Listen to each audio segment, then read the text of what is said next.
This is National Native News. I'm Antonia Gonzalez. Prime Minister Mark Carney recently held a summit with some of Canada's Indigenous leaders to address the issue of laws that allow the fast tracking of major development projects. Dan Karpinchuk has more.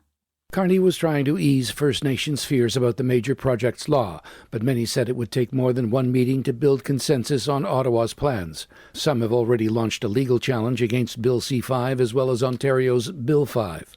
Carney's Bill C-5, also called the Building Canada Act, allows his government to sidestep laws and fast-track approvals for big energy and infrastructure projects that are in the national interest.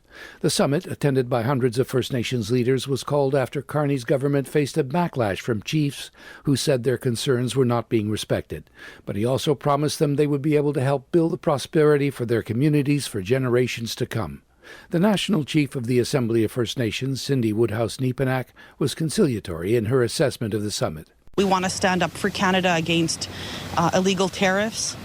At the same time, of course, we look to make sure that no more colonialism happens within our own country. We push back on that, and just lots of work to do. And I think that we can do that by working together. Neepanak says the issues will not be settled with one meeting, and she called for more, including a national summit of First Nations leaders with the Prime Minister.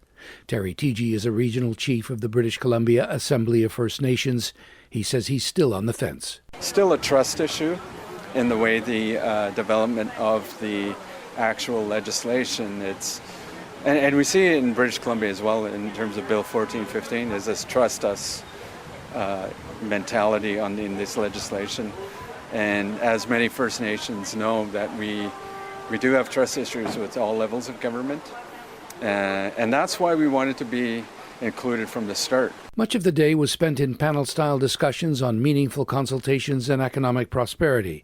Carney and his cabinet ministers stayed all day, doing more listening than talking. Some chiefs said they could work with the Prime Minister, while others said they still need more convincing. For National Native News, I'm Dan Karpinchuk.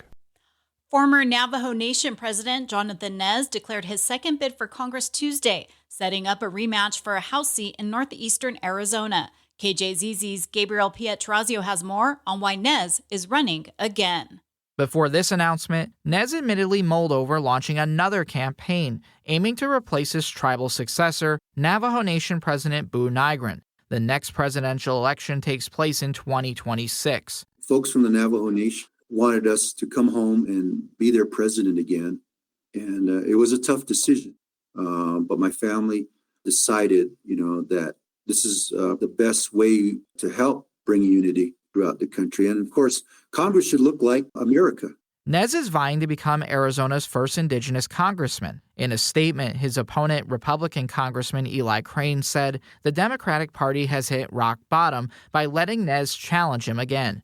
He lost to Crane last year by a 9% margin, some 36,000 votes, in the state's largest congressional district by size, which is home to more than a dozen federally recognized tribes.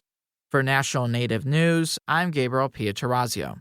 U.S. senators from New Mexico and Colorado have introduced the Tribal Access to Clean Water Act, which invests in tribal water projects. The bill increases funding through the Indian Health Service, the Department of Agriculture, and the Bureau of Reclamation to support water infrastructure and help provide clean water to Native American households that currently lack access. I'm Antonia Gonzalez.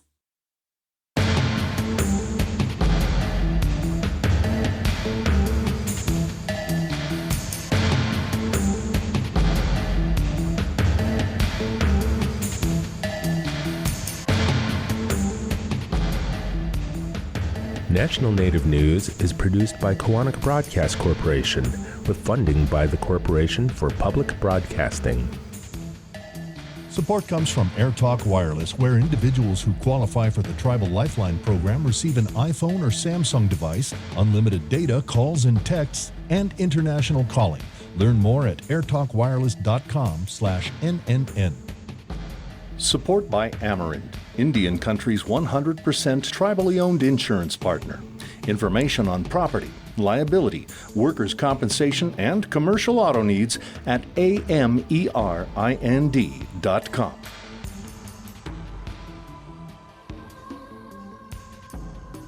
Native Voice One, the Native American Radio Network.